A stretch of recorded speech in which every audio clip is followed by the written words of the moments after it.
Obligatory podcast intro. Welcome, everybody, to the Dollar Bin. I'm your host, Matt. With me, like always, my co-host, Adam. Hey. I got a comic today called Nightclub. What's yours called, Adam? Man Bat. Ooh, tell me about that. Man-Bat. Man-Bat. So, you know what a Batman is. Wayne Bruce? Does he go by This Wayne is Wayne Bruce? Yes. He is just like Bizarro. Yes. Okay. So, Man Bat is a 3-issue miniseries from 1996, DC Comics, of course. The writer was Chuck Dixon, and the artist is Flint Henry. Sound like pirates. Yeah, Chuck Dixon has his bibliography is just like pages and pages of shit. He's done so many Batman stories. Yeah. One of the stories he was really big on was Alien Legion. Uh-huh. He did a lot of that series. It seemed like kind of like his deal. Okay. One called Alien Legion. It came out in the 80s and 90s, something like that. The artist, Flint Henry, has less work than the writer, Chuck Dixon, but still, he's got some cool stuff. In regards to Chuck Dixon, he did the Batman vs. Predator comic series that I had when I was a kid. Chuck Dixon did? Super, That's his? yeah. And he also did the Snakes on a Plane comic version of the movie. Nice. Yeah, and That's he just did some gold Punisher. right He did a lot of just an insane amount of work. Like I said, this is a 96 comic. The art in it is very 96. Everything's very detailed, but like, I don't know, lots of lines everywhere, lots of skinny lines. Everything's real busy. Like if there's a street, you're seeing every like piece of trash on the ground. And when it's raining, every droplet of water is like noticeable. It's hard to describe. I like it though. It's cool. Visceral? Is it visceral, Yeah, that's Adam? a good. Yeah, that's good. When you see gross stuff, it feels gross. Yeah. So yeah, visceral is a good You feel explanation. it in your belly. Yeah, it gets gross when it needs to be. In this story, Man Bat this isn't his origin story. This is one of his earlier miniseries, but this isn't the origin story of Kirk Langstrom. So in this, Kirk Langstrom has already been Man Bat. He's turning more bat-ish than man now. He used to be able to like talk and switch back and forth, and he was smart still. Yes, yeah. Well, he's not like that in this one. He's like feral. He's very feral. That's how they keep describing him in it. It seems like there is some level of awareness. Though, Yeah, his inner monologue is like, I know my wife was angry at me. Stuff like that. Because he'll get mad and he'll screech or something. Yeah. But then he'll stop. They'll be like, shut up. Uh-huh. And he has like stunted emotions. Is the best way of saying it. Okay. He's got emotions, and except for like fear and anger, he's got buttloads of fear and anger. Right. Yeah, so there's a story with him that we see his point of view. There's a story with Bullock and Montoya, which are two detectives that are reoccurring characters in the Batman mythos. Put some respect and, on it. There's also a story of snipers. So you get like three major point of views, and then a little bit of the monster's fourth point of view. Snipers are cool. The snipers are two police officers. That's really cool. Their story is they're trying to take out Man Bat. Just chilling on a roof the whole time. Yeah, in the rain. It's raining the whole time, and they're sitting on a roof looking for a flying man. Just peeing right where they Cups. are. Just so many cups. Probably not. I can't even move. They're just peeing. It's raining, so I guess it don't really matter. Just peeing. He's like, I stayed naked. Waist down. Waist down, butt naked. Yeah. I made that shot with my dick out. That's how I love the breeze. So helps me relax. So we run around Gotham City, seeing it from multi-point of views. We see it from the monster's point of view, a.k.a. Man Bat. We actually meet Killer Croc in this. We meet Batman for 2 panels. He doesn't do anything. He hides in the shadows. Mm-hmm. Commissioner Gordon is like Barbara Gordon at this time. It's real quick. This is an extremely fast story, not just because it's 3 issues, just because like it's literally like it's supposed to be like 2 days. We see a little bit of like detective noir type stuff with Bullock and Montoya or whatever. So that's cool. You get that. You get kind of the monstery looming in the darkness point of view. There's tons of action with a new bad guy that's original for this story. He doesn't have a name. He looks terrible, but he's an okay bad guy. I didn't mind him. He's all right. I didn't mind him. Yeah. I didn't mind him. He could have been way cooler. He wasn't. Like if they didn't had have more, a great presence. if he had more to do, yeah. Mhm. We barely see it from his point of view. We get like one like inner monologue where he's talking about how he hates these people for doing what they did to him. I'm mad. I'm mad. I'm so ugly. I'm mad. I'm so ugly. Yeah, that's basically what he is, I'm mad. or how he's doing it. The art in it, like I said, is very thin line, lots of detail. The color separation isn't the best thing ever, but just the charm of the art was good enough for me. I really liked that. 90s style, right? Yeah, definitely. Late 80s, almost more than 90s style. I saw a lot of gross, like, pimples on people's faces type of thing. So it's, like, very in-depth. Killer Croc is, like, a lot of up-closes of Killer Croc. Yeah. And then at the end, after, like, this kind of not funny, but not super serious horror-style comic book, at the end, they had the most heart-wrenching, heartbreaking thing I've read in a long time. He cried on flipping pages, y'all. If y'all go listen, you can hear him crying. He told me to cut it, but I won't. I'll leave it in for everyone. Right. He cried. So I'm going to completely leave that open on this one and leave it not a spoiler. But yeah, it hit me in all the spots. There was parts that were funny, and I was like, parts where I was like, oh, this is good action. Yeah. So it hit everything. I give this comic 1 thumb up. Okay. Yeah. It's not what you're expecting from a Man-Bat comic, right? Yeah. It was its own thing for sure. Mm-hmm. And I think Just yes or no would be fine. It's my turn. All the different points of view makes it very interesting. Yes. No, that's cool. I didn't realize it was like a specific perspective. I thought they were more just kind of, these are the focus of the characters, not necessarily their perspective. Like I thought it was a fourth person kind of narrator talking about it all, but it does make it interesting. It was cool. It was cool. All right, so mine's called Nightclub. It was written by Mark Millar. Mm-hmm. We think that's how you say his name. I've heard people say. I think they're doing it as a joke. I think his name's Mark Miller, maybe. Mark Miller / Mark Millar. He's the writer. The artist is Juanan Ramirez. Colorist is Fabiana Mascoli. Letterer is Clem Robbins. Okay. This is a Image comic. Came out in December 2022. Oh. So super old. Super old. You can tell from the art. Only the unks be reading that shit. How old it is. So this is Mark Miller. If you know his other stuff, this fits right in. Yeah. It feels very up his alley. I personally love his stuff. I love his stories. I love the universe he has now created.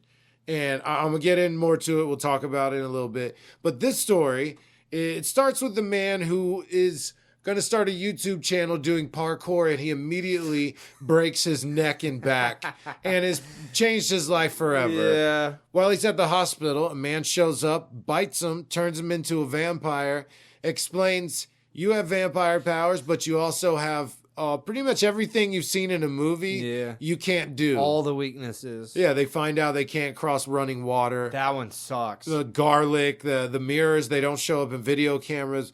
Any rule established in a movie seems to be in effect for them.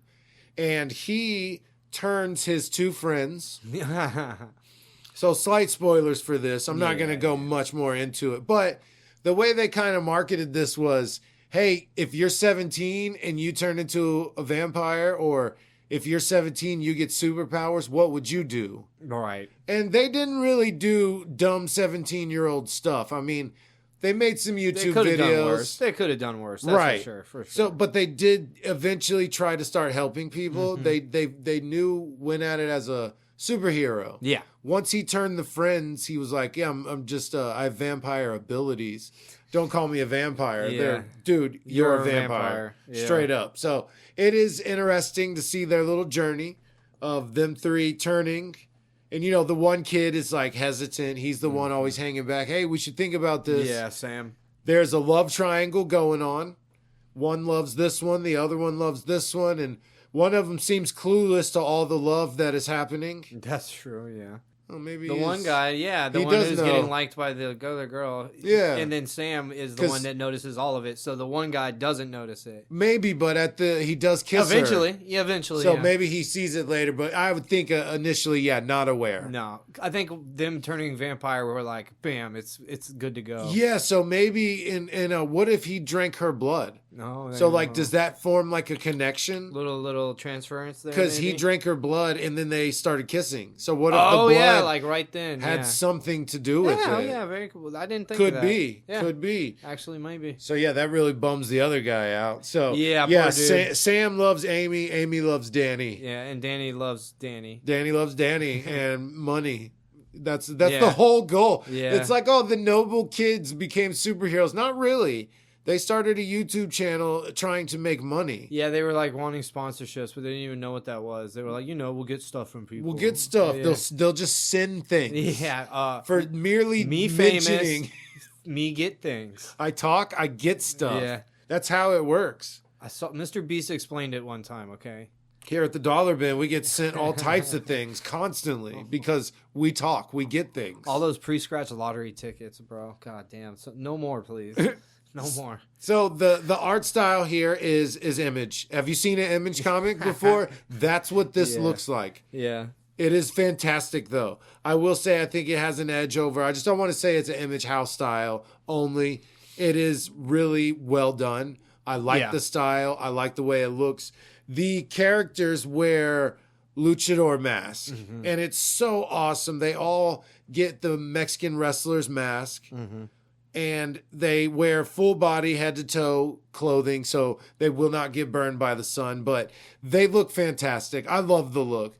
I wouldn't think, the colorful, bright, flowery style would look great. They look awesome with their hoodies. Oh, yeah. They got their hoodies on and their mask. One dude has it pulled up so you could see his mouth. They all have their own little style. The girl has it like yellow and flowery. Nice. And they just all look freaking cool. Yeah. They got cool powers. They use them in cool ways. I love when they're trying to teach them to turn into bats. Danny knows how to do it and is trying to teach Amy and Sam, hey, just think about it. Your body will know what to do. And they're like, ugh, no. That's gross. You're splitting into a bunch of things. I don't want to turn into bats, which I totally get the hesitation. That's weird. That is super weird. It's kind of like the Star Trek teleporter or whatever. Oh, put you back together. It's yeah. pulling you apart. Yeah. You're breaking apart. Yeah, Ew, it's no. gross. It's gross. And that's what the bat's doing. Yeah. Your chunks. What if a truck drives by? One bat gets mushed. Does your eyeball go? Because it used to be your eyeball. Yeah, exactly. What happens if they all split apart? Does a hand just turn in from a bat to a hand and fall out of the sky? Ugh. What's the rules here? It's gross. What are we doing? What are we even doing? What are we doing? This comic was super fun. Super fun. If you're into vampires at all, or even just superheroes, I think this is a cool place to start. It's both. Cool and fun place to start. I did thoroughly enjoy the art. The story was fantastic. Honestly, because I think just who it is, it's 2 thumbs up because it's Image. They got the money. They got the production. It's Mark Miller. Yeah. Juan and Ramirez knows what he's doing. Knows what they're doing because it looks fantastic. And it's fantastic writing. It's a cool story. They carry on. There's a second series of them. So, it is 2 thumbs up for this one. For me, for sure. Hell yeah. So, we have... They're Image comics. It's Walking Dead. It's Invincible. Yeah. It's Spawn. That's all Image. You've seen the stuff. They have a bajillion trade paperbacks that are like 4 or 5 issues in one book of a cool ass story. Yeah, beginning, middle, and end. They do so much that I can't say they don't miss, but their ratio's got to be crazy of good to bad stuff. It is. It's got to be insane because there's so many stories I come across where I'm like, well, that's cool. I wonder who that is. It's Image. Obviously. We have a joke at the podcast. Like we get annoyed. We get, oh, great. It's Image again. I'll just literally skip ones because I'm like, I would just do half or more would be Image if I wasn't making sure. Yes. So there's so many. So we come across them quite a bit. Try to avoid them, but I did because look, we know it's going to be good. Yeah, We know the art's going to be top shelf, the writing, everything's going to be great. We know that. We just get tired of seeing them. Let the little guys have a shot. All right, that's what our show's about. But so the Image comics, they're great. They're out there. Go find them. Now, Mark Millar, I love this guy. Yeah, I love his work. Unless he does horrible stuff and he's a nasty man, I never cared for him or anything. Never liked him. Yep. But this man, he did Civil War, Marvel Civil War. Yep. He made Kick-Ass. He did Huck. He did Wanted. He did Jupiter's Legacy, Jupiter's Circle. All these great stories that Kingsman, that was the other one. Oh, right. American Jesus, Aztec. Oh, Aztec. Yes, the one I did waiting, back then. I was waiting for you to the perfect man. Yep, the perfect man. That's what the ultimate man. Ultimate right man, there. Yeah. So they have this other comic, and I was gonna kind of save this for random reviews, but I'll just do it now because it relates. There's a comic called Big Game by Mark Millar, and the artist was 2 seconds, Pepe Larraz. Now this is a big crossover with all of Mark Millar's characters. That's wild. It is so cool. The bad guy from Wanted, Wesley Gibson, he's like, I'm taking over spoilers for the Big Game. Yeah. If you're interested, skip ahead, turn this off, skip ahead a little bit, and then go read it. But you get Wesley Gibson, who's running his whatever organization he has, the stupid loom stuff. Yeah. He's running that. He gets with this character named Nemesis, who is Mark Millar. It's like a bad guy he created. Super bad who's guy. Just an evil, just a big old piece of shit. Classic, like a 60s bad guy that would kill someone. Yeah. It's cool. He's a really cool character. So these guys get together and enact this plan. Wesley Gibson is like, when I was younger, my dad single-handedly, with the help of the organization, or my dad with the organization took out a bunch of superheroes. I'm going to do it again. Okay. So now you get 5 issues of all his characters getting together. You get to see Hit Girl with Eggsy from Kingsman. Mm-hmm. You see Kick-Ass. You see the American Jesus. You see Huck, which is a personal favorite of mine. Huck's one of my favorite comics. Yeah. Love Huck. He's there. He's interacting with everyone. It's just so cool seeing all these characters get together, how they work, how they fight together. It's super neat. Mm-hmm. I love this Big Game comic, and I thoroughly love the other one I read. Nice. The Nightclub.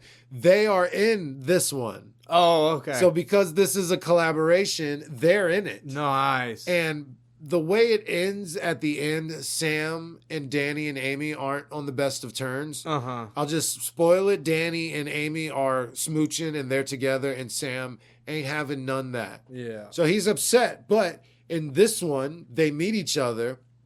Big battle happens. They said, Sam, we saw you, bro. We saw you take down that ship. That was awesome. Uh-huh. I don't want to talk here. I don't want to do this here. And he walks away. He goes, you still upset, man? So they're beefing. Uh-huh. That probably takes place in Nightclub 2. Oh, okay. But they cover it in the Big Game. They're cool. feeling that crossover. And it's a cool. way smaller universe. Uh-huh. Which is not goddamn 130 heroes on the page. Yeah. And I'm like, who's that? Who's that? There's enough characters that you follow this story. You know what's going on. Uh-huh. So random review, little jump in. Big Game was super cool. Hell yeah. I just like Mark Millar, man. Yeah. I think so does everybody else apparently, because he fucking kills it all the time. He's very well liked. He's one of my favorites for sure. Is that it? We done? As far as those things. All right, let's get out of here, bro. Skipping the rest. Oh, we got more to do, don't we? Yeah, a little bit. All right, this is multiversal crossoversal. Oh. This is where we take our characters from the comics we covered. We make up a new story on how they would meet, how they would interact, what they would do, and other nonsense like that. Yeah. So this is the universes are relatively close. We could just say it's DC and Image. And then did it ever show? Invincible has been to DC before. Yeah. He looked at a cage and he could see Superman's arm. Oh, right. And Batman's arm, a bunch of Aquaman's arm. Yeah. So he has been there. So Image has crossed over with DC before. But listen, big guy, we haven't done portals in a minute. I know. I think we've due earned for one. a portal for sure. We're definitely due for one. And I mean, both our universes, portals is definitely something that could happen and does happen in those universes. So my 3 vampire characters, they start doing some investigating on where this string of vampires, where this started, where this came from. Okay. They end up underground in a temple, loo. Portal. Bam. Now we're in DC. Or y'all pop over here because y'all got those mother boxes and shit. Yeah, so like Man-Bat could just like pop over by himself basically and be like, he's not, if in these comics he was kind of feral and not all there. So he could be running amok in your universe, people thinking he's a bad guy and whatnot. No Batman. Batman's kicking my ass. This is great. Your guys are going to get together because they think this guy's a vampire and he's given out there in the public and people are seeing him. Dude, they're looking for an answer for where this came from. They open a portal and out comes Man-Bat, and they obviously think it's connected. Yeah, they would. This has to be the answer. Right. So I don't see them fighting except if he gets feral and goes off. I mean, just he's how not necessarily like comic fighting. Yeah, they're gonna meet and fight. Yeah. But my guys would. He gets startled by Killer Croc in mind and fights him, even though he's like they end up on good terms too. Oh yeah, okay. So yeah, comic book fight. Yeah. And then eventually, they're able to chat and talk like enough, yeah. So maybe they turn into bats, and now they're able to communicate with Man-Bat better. Oh, that's cool. That's cool. He's having trouble understanding human speech now. So he knows when somebody's mad. He knows if somebody's like yelling at him, stuff like that. But he can't understand words. Y'all can literally turn into bats. Yeah. So maybe that's how you have to communicate with me. Just bat chat with them. Put us on really good terms at that point. Yeah, so they're able to hang out, team up, understand the team up. Yeah. And some enemies doing some nonsense with vampires. Maybe. Yeah, of course, always. It's the Image universe. Something's going on. Yeah. The Walking Dead happens, and then all the no. But I think that would be cool. I like the idea of them being able to chat on some bat frequencies. Yeah, because he says, Kirk, I can speak, but only in a voice that's too high for human hearing to hear. So we can understand he's squeaking at him, but it's just too high for us to understand. They definitely would be able to understand. Yeah. They can turn into bats. I'm sure with enough training, they could probably turn into one big bat. Oh, I don't know why they're not. Why couldn't they? I feel like that would make more sense than a bunch of little bats even. Yeah. A bunch of little bats, like we were saying, is kind You're of like not a pulling transport. yourself apart. It's weird. That's funny that it bothered us both that much. It does. It's weird. God damn. But yeah, they could go on some hella adventures. Yeah, that's what I was thinking. Maybe he likes it here. Maybe he's like, I like this. I have some comrades. Right. I have some friends in arms. We get to chat. We can talk. Yeah, because I can't talk to anyone else. He's hated in the main DC universe, so maybe he can get somewhere where he's not completely hated as much. You know, he doesn't have as much baggage. Yeah, an Image isn't that crazy. They'd be like, that's fine. Yeah, that's not the weirdest thing we've seen. He was a guy. Yeah, he's a guy. He can't talk now because he talks like a bat. He's just a big bat. Okay, that's straight. He doesn't like kill us. No, he don't even like bite people. Oh, well then. Yeah, he's cool. You just get him an attic in a little house. He'll probably be fine. Yeah. All right, that's good. And he like eats normal food too. So he doesn't mess with kids. No, nothing. He's a good dude. He's fine. He just looks off. That's it. That's it. That's funny. All right, I like that. That one's good. You got dude. You know what time it is? Watermelon time. 9:52 p.m. Did you say watermelon? Yeah. It's random reviews, right? Yeah. Isn't that what we're doing? Random reviews, yeah. Random reviews we randomly watch randomly that we will review. That's right. I got some stuff. I do too. So let me do a few real quick to get these out of the way. I've mentioned them all before, so I wanna say that I finished these now. Okay. I have watched Mission Impossible 7. I still have one movie to go. Mission Impossible 7 was pretty cool. They brought back a bad guy that he knows. We never saw him in any MI movie. But he was a previously known bad guy to Ethan Hunt. Okay. And then they spoilers for MI7 real quick, but the bad guy is AI. It's a entity that is just scrubbing through everything. Okay. Anything. If it's not analog, he controls it. Wow. So it's pretty sketchy bad guy. Yeah. I hope it turns out that it's someone real. And it's not a entity AI computer thing, because that kind of is like, I don't like that a whole lot, but it is kind of scary. Yes. So one more movie to finish that. But I did finish My Hero Academia. Oh, okay. Completely finished it. Apparently people hate it. Really? I liked it. I liked it because, look, so spoilers for My Hero Academia. If you're watching it, I will be talking about a little bit of stuff at the end. Yeah. So spoilers, I'm giving you right now. Skip ahead. I will put time codes in this for you. So if you're listening and you're worried, go check the summary. I'll put the time codes there. But it ends, right, with him essentially losing his ability. He completes his mission. He loses his ability. And everyone's pissed because they're like, what the hell is that? He gets his powers, does all his training, does the school, and then he loses it. And it's like, okay, I understand why you're upset. That does kind of suck. But it's interesting because otherwise it would have ended on some... And then he went on to have many more adventures. And then people would be like, oh, that's what we only saw him at school. Yeah. We didn't get to see him as a hero in the real world. And so I feel like there's a lot of stuff you couldn't do. And I felt like everyone had a great moment. The bad guy, the way it ended, wasn't super cheesy, in my opinion. Nice. I mean, it was cheesy. Don't get me wrong. It was cheesy and sappy as fuck. It's My Hero Academia. Super cheesy. But not in a way where you're like, oh my God, this is... Like, it was emotional. It was cool. I was enjoying it. Obviously, people didn't. Bad guy going hard. Everyone had this moment. And it was cool because he was like, I have to get to him, and I can't. Okay. All these obstacles are popping in his way. And every single student that's his friend had like a cool chance to shine. Oh, He's about to get hit. The strong boys. We got it right here. He goes in the air. He's about to fall. Someone who can fly picks him up. Everybody had their Hodor moment. Yeah, it was just cool elements that I was like, you know what? I wasn't a huge super fan of this show, but I think it ended and it was final enough for me, and it was fine because, like I said, otherwise it would have been like, and then he went on to be a great hero.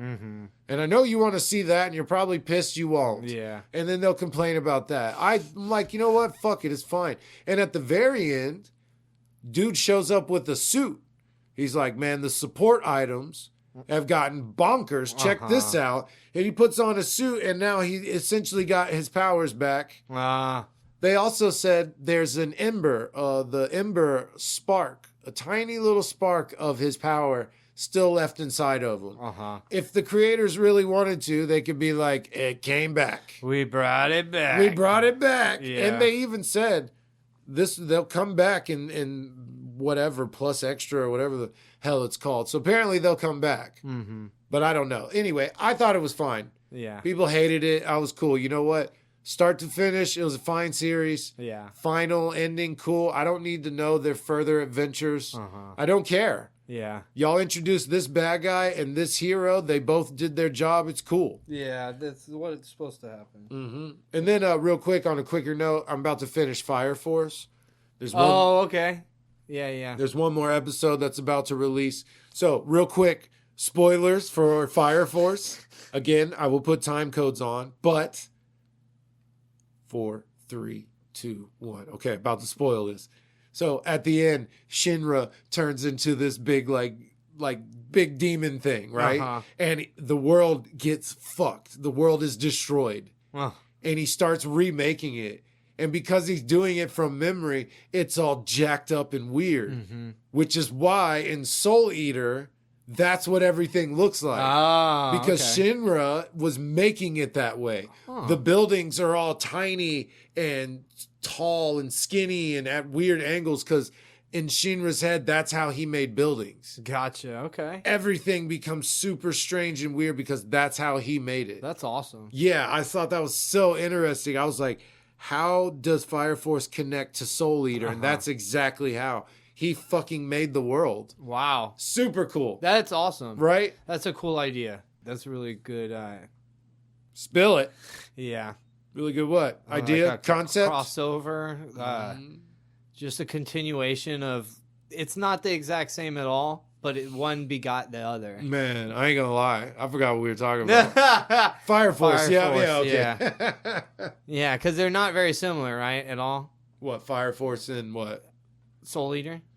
No, not right? really. Because I've seen Soul Eater. I never saw Fire Force. So again, at the end, Soul Eater is a user with their weapon. Okay. So the girl is rolling around with the dude named Soul, and when they're ready to fight, Soul turns into that's weapon. the one I've seen. So at the end of Fire Force, they do that. His little brother turns into a weapon for him. Okay. So he's like, what is this? What's going on? So that's kind of the seeds of Soul Eater. That's cool. But no, they don't look the same at all. That's what I thought. Okay. In Fire Force, our world existed. It got destroyed by the Great Cataclysm. Right. The world changed, and that was the Fire Force world. That world has now ended. Yes. And has started over and been rebuilt by Shinra, and now it is the Soul Eater universe. Gotcha. Okay. They said if the original world saw this world, it would look like pure fantasy. They're talking about us. So the world has changed 1, 2, 3 times now, or possibly 2 or more. Yeah. And it's such an awesome idea. That's cool. But no, they don't look similar at all. I didn't think so. There's some similarities. Right. The moons are the same. The moons both have a big face, and they like moan and make weird noises. Gotcha. So yeah, there's some similarities, but no, art style, not really. They do not look alike. I couldn't. Like I said, I never saw Fire Force at all. You see a few things, but it's such a cool. I don't know many animes that cross over. That's what I was gonna say because I'm so not knowledgeable. So I was like, It sounds so unique. Yeah, I don't know how many do it. I've heard little ones where it's like, oh, this character didn't die, it's like but Easter egg almost. We saw the back of his head; it looks like him. Yeah, like an Easter egg type. Yeah. Situation. Oh, these guys look like Naruto and Luffy eating together, like little stuff like that. But no clear. Hey, this is the universe now. Yeah, continuation of whatever happened before. So watch this, then this, because they're connected. That's cool. Officially and shit. That's cool. All right, I'm done. I'll shut up now. All right. So I got like a big wide, all the categories of stuff. So I've been listening to the Fugazi instrument soundtrack, which is the soundtrack for a movie, but it's more like it's instrumental as well. Yeah, Fugazi's instrumental, right? Yeah. No, Fugazi the band is not instrumental normally. Yeah, they are. Not at all. And they don't sing. So that one's cool. Boom, reviewed. The album is instrument. Sorry. And then I listened to the Power Man 5000 album. Tonight the Stars Revolt. Yeah, that shit is catchy, but bad.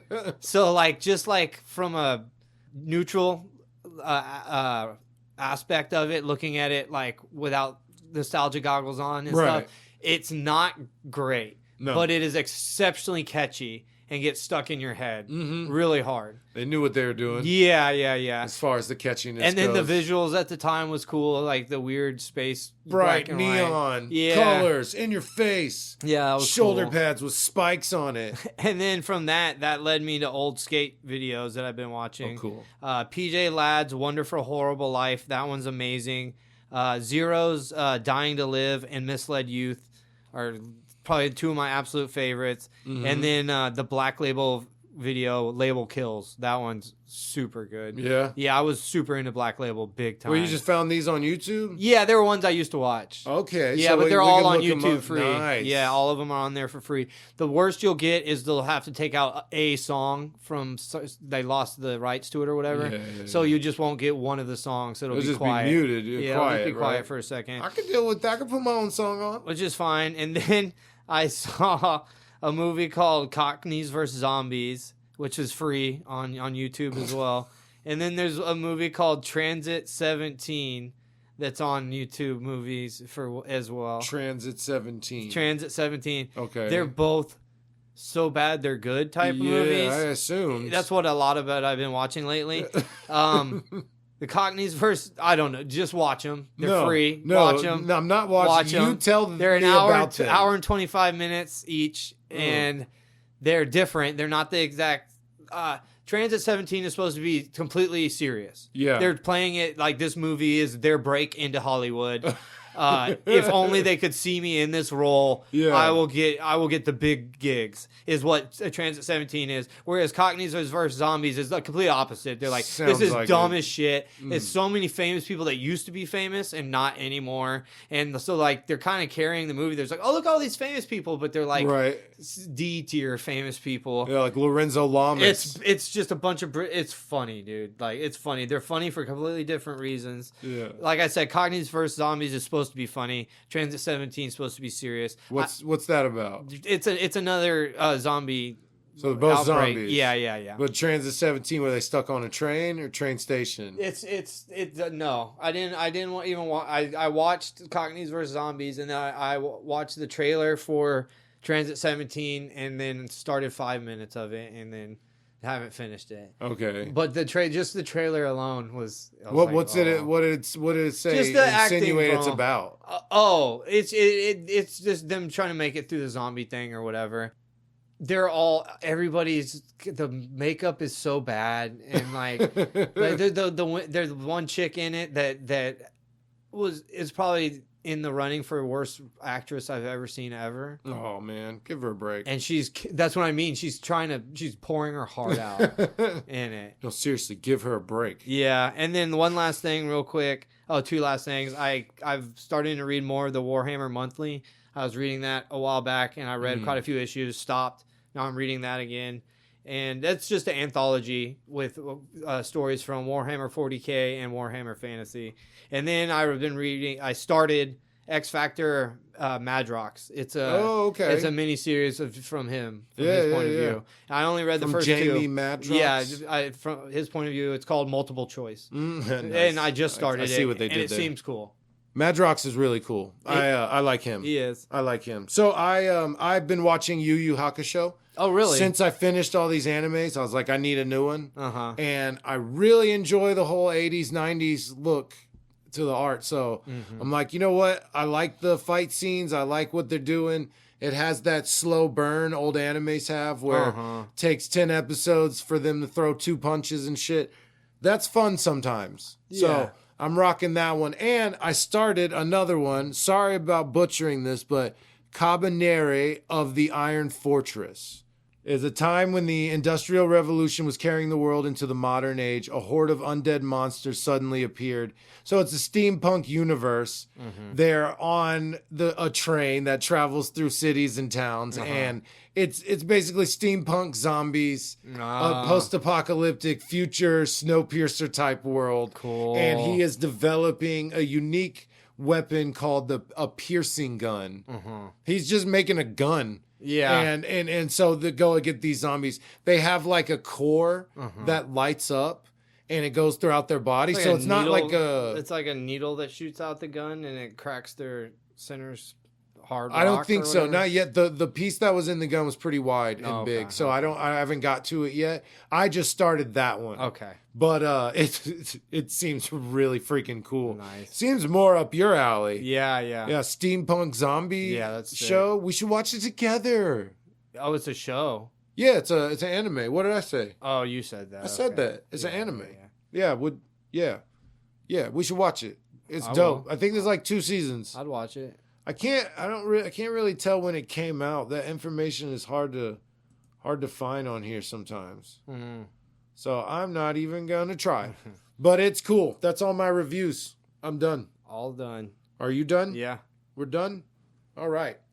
We are on Instagram and TikTok at Flipping Pages 24. We're on Facebook at Flipping Pages with Matt and Adam. New episodes of The Dollar Bin release every Monday on all platforms and YouTube. New episodes of our podcast, Flipping Pages with Matt and Adam, release every Thursday on all platforms. Best way to support us, follow, rate, review on your platform of choice. Follow, like, subscribe, comment on YouTube and the socials. If you've done that, we appreciate it. If you're just listening, we also appreciate that. I'm seeing the listens still going up. Thank you. We love you all. So long, and thanks for all the fish.